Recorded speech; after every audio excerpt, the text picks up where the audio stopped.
member of the AD4E team, of course, and one of the organisers and presenters of today. Akima is a feminist activist. She is founder and clinical director of Women and Girls Network, which is a holistic therapeutic service working with women and girls surviving gendered violence. Akima works from a trauma-informed perspective, and she's developed a strength-based, non-pathologizing clinical model called the Holistic Empowerment Recovery Model, which she's about to tell us about today. Thank you. Over to you, Akima. Okay, so here we go. So yes, this is my self-portrait of what I'm going to be like when I grow up. It is going to be me being functionally fucked up. So, but greetings, rebels with a cause. I'm just kind of giving you a little warning that actually maybe the things that I might be sharing are going to be challenging, are going to be difficult, and maybe triggering. So please do take care of yourself throughout the time. We'll be sharing survivor stories. Obviously, I have their permission, and absolutely they have been anonymized. I always start with this very powerful piece of poetry next that I'm going to be reading. And I think it centers me. It gives me a sense of intention and purpose in my work. So without further ado, I'm going to read The Strong Black Woman is Dead. On November the 27th, 1987, at 11:55 p.m, while struggling with the reality of being a human, instead of a myth, the strong black woman passed away. Medical sources say she died of natural causes. Those who knew her knew she died from being silent when she should have been screaming, smiling when she should have been raging from being sick and not wanting anyone to know because her pain might inconvenience them. She died from an overdose of other people clinging to her when she didn't even have energy for herself. She died from raising her children alone. She died from being sexually abused as a child and having to take that truth everywhere she went, every day of her life, exchanging the humiliation for guilt and back again. She died from asphyxiation, coughing up blood from secrets she kept trying to burn away. She died from being responsible because she was the last one on the ladder and there was no one under her she could dump on. She died from being a mother at 15, a grandmother at 30, and an ancestor by 45. She died from sacrificing herself for everybody and everything, when really what she wanted to be was a singer, a dancer, or some magnificent other. She died from lies of omission because she didn't want to bring the black man down. She died from myths that would not allow her to show weakness without being chastised by the lazy and the hazy. The strong black woman is dead. She died from never being enough of what men wanted or being too much for the men she wanted. She died from being too black and died again from not being black enough. She died in bathrooms with her veins bursting open with self-hatred and neglect. And sometimes when she refused to die, she just refused to give in. Sometimes she was stomped to death by racism and sexism, executed by high-tech ignorance, while she carried the family in her belly, the community on her head, and the race in her back. The strong black woman is dead. So, the strong black woman is dead, absolutely, and we're not all dead is another thing to be saying. But also we need to think about who killed her.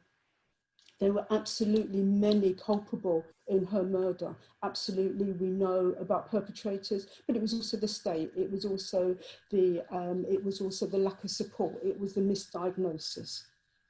It was all of the social injustice. It was poverty. Those were the things that also were culpable in her death. Just to say that that poem is anonymous. You can absolutely see the full version of it online. So just put that in. Okay, so this gives us a sense of why and how Women and Girls Network came about in terms of the master tool will never dismantle the master's house, absolutely. How could we reimagine a new, different way of working? We've been in existence for 32 years now. Women and Girls Network was born from feminist survivor activism, and Black women were at the heart of that. So that's always been really kind of quite central to us to think about How do we create services that include the most marginalised? We wanted to make sure that we built defiant houses of rage and rebellion. And I think, yeah, we're still down with that for sure. And how are we doing that? Absolutely, by having a shared, inclusive, responsive spaces.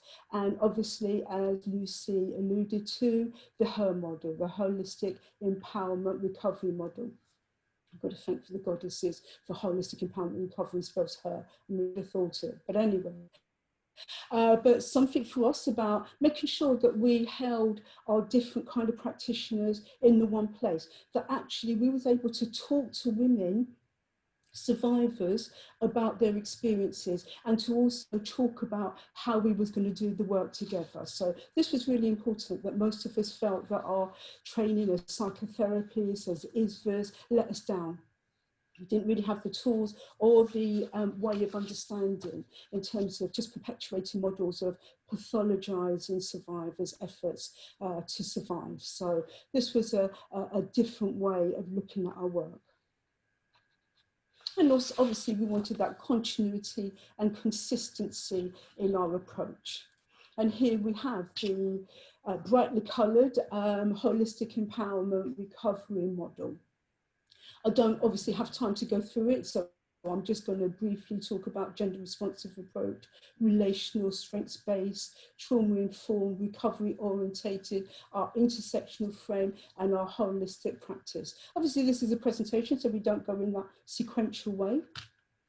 Survivors dictate and direct how that work happens. It might be about soul pain, it might be about their connection, so that will be their starting point, that will be the focus of their work.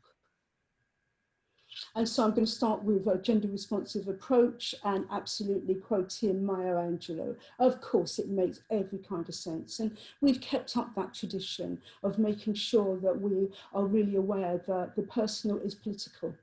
I noticed Indigo referred to that earlier, which is a really important cornerstone for us, is recognising that absolutely women's experiences, survivors' experiences of violence against women is directed by the social values and morals, the political environment that's around. So those are really important things for us to feel. We wanted to also make sure that we work from that egalitarian principle, not power over, but power alongside, power with, collaboration and mutuality.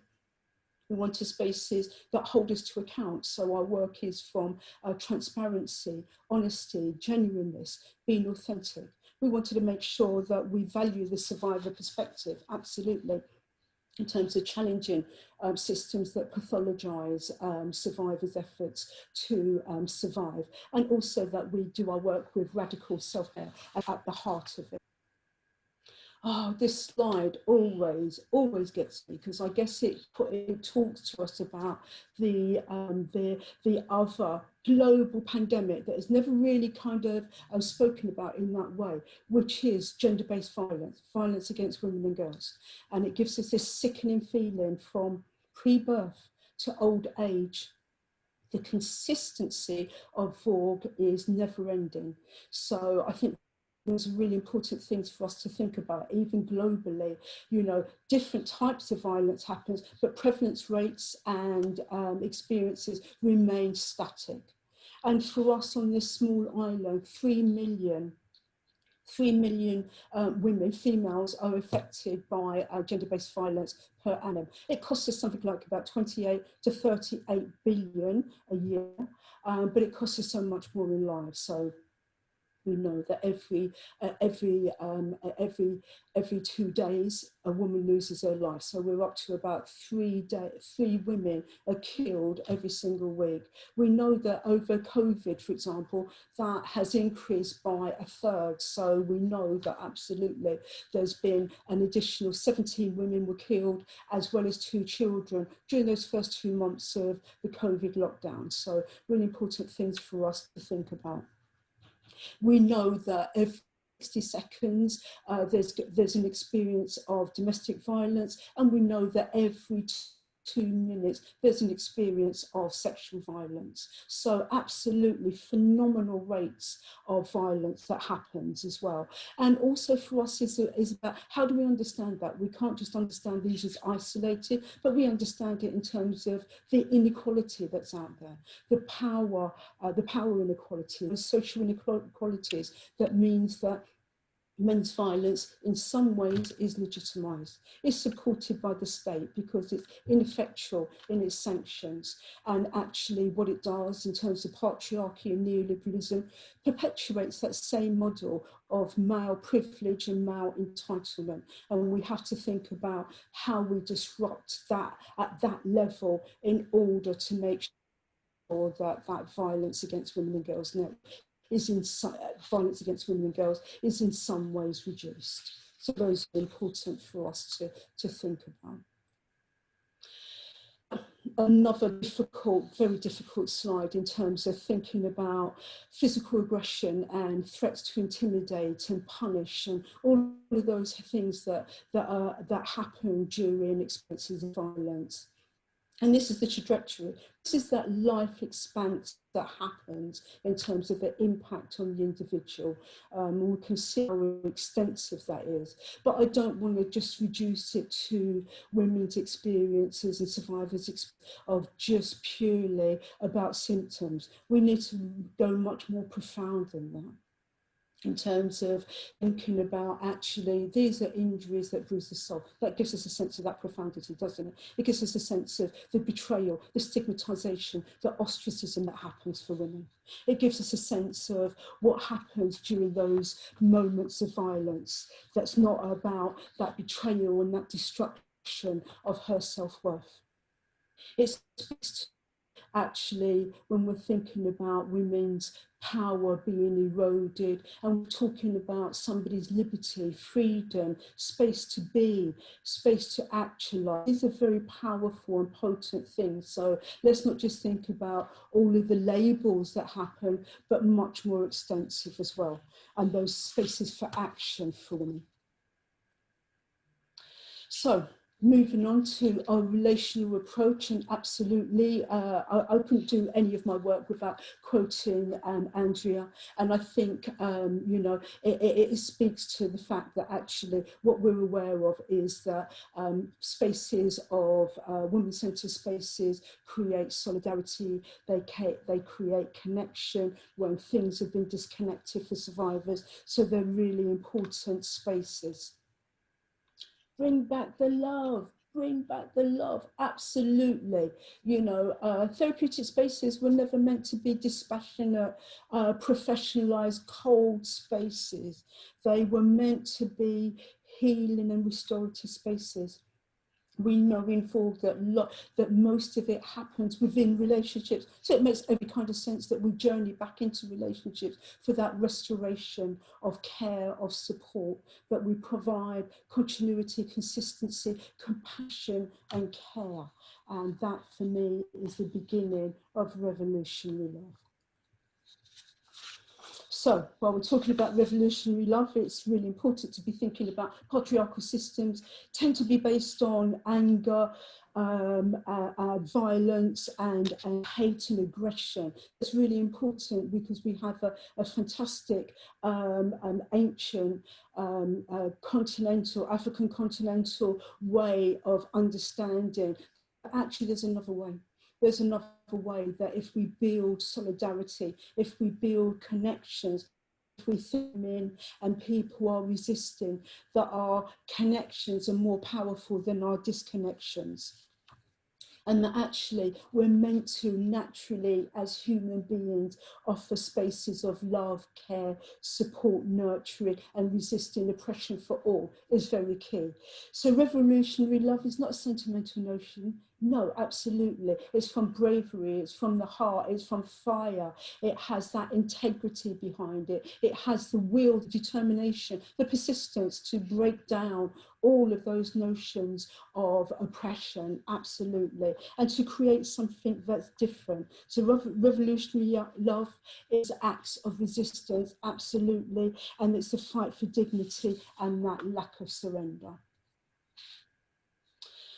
So The devil whispers, you can't withstand the storm. The warrior replied, I am the storm. Absolutely. You can hear the power and the intensity behind that. So that's my introduction for strengths-based approach. It needs to be fronted, doesn't it? And I want to say this one thing.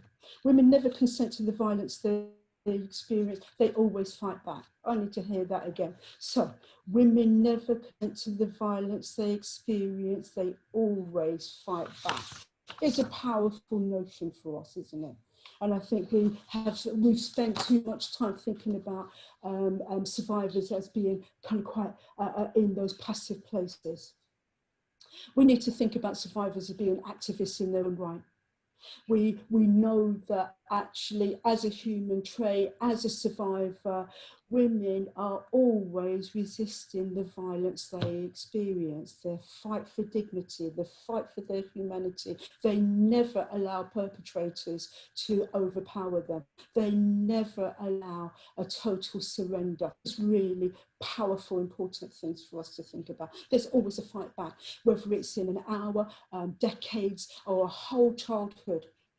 Survivors are always actively reclaiming space and never surrendering to the will of the perpetrator. It's a really powerful thing for us. And they do so with courage, with tenacity, and with lots of wonderful resources that they use as well. And it's not just about being defended, but being defiant is a really important, powerful thing for us to think about. And you can't say courage without saying rage. And those are really important things for us to understand and crystallize in our work with survivors as well, about how we support them to reclaim their rage as well, and how they resisted.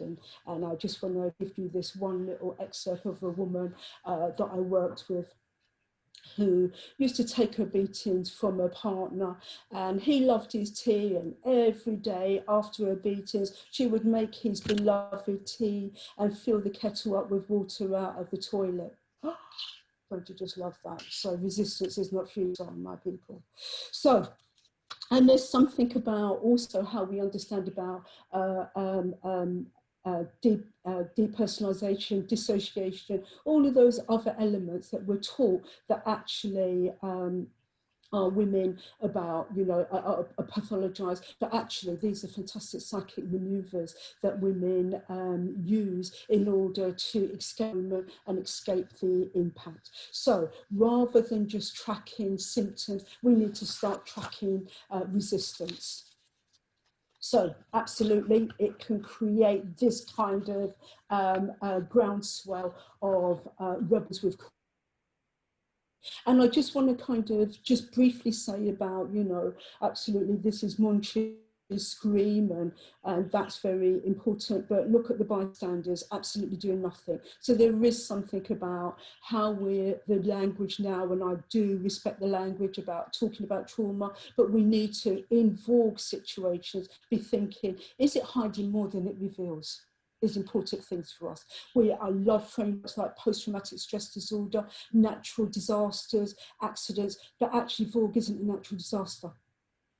And it's certainly not an accident. So how do we start reframing that? She might be having a diagnosis of post-traumatic stress disorder, which is absolutely better than borderline, but it does mean that she's still left with the title of a disorder. The perpetrator, meanwhile, exits. She's left to hold that trauma on her own. So it becomes very individual. So we do need to start thinking about, critiquing, what does this mean? And how do we move on for that?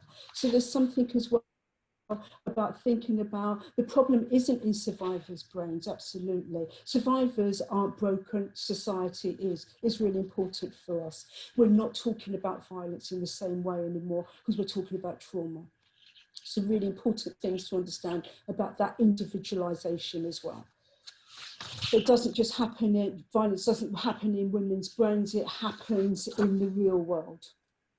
And thinking about real world, this is how network, we're starting to understand trauma in terms of that continuum of trauma, historical trauma. What are the impact? What's that background harm for somebody who's has ancestors who experienced slavery, colonization, genocides?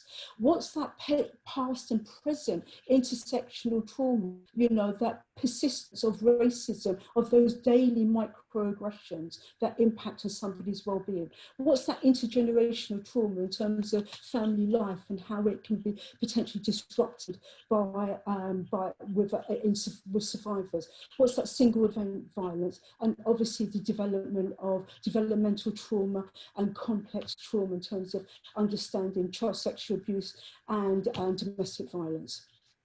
And we often work with survivors who have got all 5 levels of experiences of trauma. So really important things for us to think about.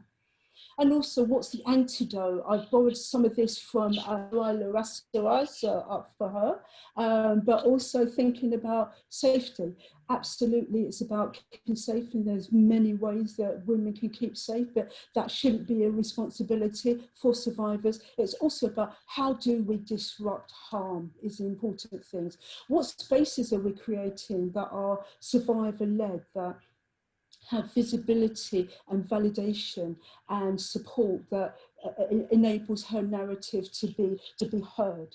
And also in terms of that support, and also you know, in terms of being survivor-led and those microaggressions, how do we meet those microaggressions with micro-interventions, or big interventions would be the thing. And also how we work in towards social justice is really important things for us. And this is important for us to think about in terms of that agenda as well. So if we're not talking about women's resistance, well, our work becomes so mural that it hides the violence and diminishes our collective responsibility. It is about me, absolutely, as a therapist, witnessing, but also what do I do with that? How am I, in my powerful position as a therapist, working towards creating social change? If I'm not part of that change, then I'm part of the problem. So those are really important things about how we start creating that social constructs that starts dismantling and disrupting systems of oppression. Are the ones we have been waiting for sure. Yeah, I just want to say that Women and Girls Network, we love a model within a model within a model is something. And this is our trauma-informed model. And I'm so glad that the trauma-informed world has caught up with feminism, because you will hear those basic tenets of feminism. Well, not a lot, I'm not going to go into all of those details, but just to say that there is a plan. We have to be bigger than the trauma and the violence. So this is our strategy for doing that in terms of rebalancing, in terms of creating testimony, a powerful way for hearing women's narrative. It does break the silence. Up to that point, the perpetrator and her might have been the only ones who know. Let's bring that into fruition. Let's break the silence of that absolutely political and as well as critical remembering. So don't just let's have the narrative of what happened, but also what she did. So we're back to that resistance again. Again, a political action. That's why we refer to it as a testimony. Resilience, yeah, I'm kind of a little bit over it, because I think it's a euphemism that, you know, the state isn't doing anything for survivors. Oh, you're resilient, you're just going to bounce back. How to bounce back? They never bounce back. They fight tooth and nail, with courage, with insistence, with persistence, to make sure they survive. It's really important things for us to think about. This is no passive place, but also that they forge a new beginning. And so maybe we should start thinking about transilience, about how someone is changed and mobilized and forges a different way of being. Is an important thing for us. Yeah, recovery orientated practice, and yeah, have lots of survivors who say, I didn't know I was ill to be recovering. I get your point, but something about how we understand that movement from survivor to thriver is really important. It is about hope. It is about, you know, sustainable, total healing for us as a service. Absolutely, Audre Lorde, you know, we need to be thinking across and through solidarity with all forms of oppression, not just picking and choosing our one, but every single oppression. And this is Kimberly Crenshaw. Love her quote, but we have to understand there's no longer a crack, it's a chasm. It's no longer about going to fall through. No, women are being pushed through is really important. And there isn't a layer and support for her to get out of that hole. So we do need to think about the social constructs that keep our women down, absolutely. And this just kind of gives us that sense of what that big, all those intersectional elements are. And I just want to say that patriarchy disappears lives, it disappears women's lives. She committed suicide. No, she didn't commit suicide. Actually, she was killed by the state while the state looked the other way. We have 3 suicides per week of women experiencing VAWG. That's not even in our count of the 2. So that's 5 from just one type of violence. So really, we need to think about what that means. And this gives us an understanding of those different intersects of oppression and how they can be played out in someone's lives. And finally, as I'm going to breathe, absolutely, the symbol for breath, holistic work, we need to think about the crimes of violence and how they're impacted on women's mind, body, spirit. Absolutely essential that we work on all of those different levels, that we try to support women to regain breath is very powerful, and that we have a rites of passage, that we provide healing that supports women's total holistic healing is really important as well. And ancient futures is our way of working for, we're on those different levels of self. And finally, this is a call for the rebels, that actually we don't have any monument to survivors and those who have been lost in the fight of VAWG. Actually, we never have any of those celebrated on any of our places. Bring down Winston Churchill, put a survivor up there. Shouldn't have said that, but anyway, so glad I did. But seeing survivors as living monuments, liberators, advocates and healers, and also rebels with a cause. This is them taken to the streets. So this is Million Women Rise, really powerful forward movement. So I'm often said, why do you do this work? And absolutely, because I'm a rebel with a cause, but also we hear a lot about, how trauma is a contagion. But also there's something that I want to leave you with, which is about resilience, and promoting resilience is really important, and thinking about that in that kind of way in terms of vicarious resilience. And finally, I'm going to leave you with the woman that I nearly had lunch with, Angela Davis. I'm no longer accepting the things I cannot change. I'm changing the things I cannot accept. I hope I've inspired some form of rebellion and resistance with you all. So I'm just going to stop my screen sharing. There you are. Thank you so much.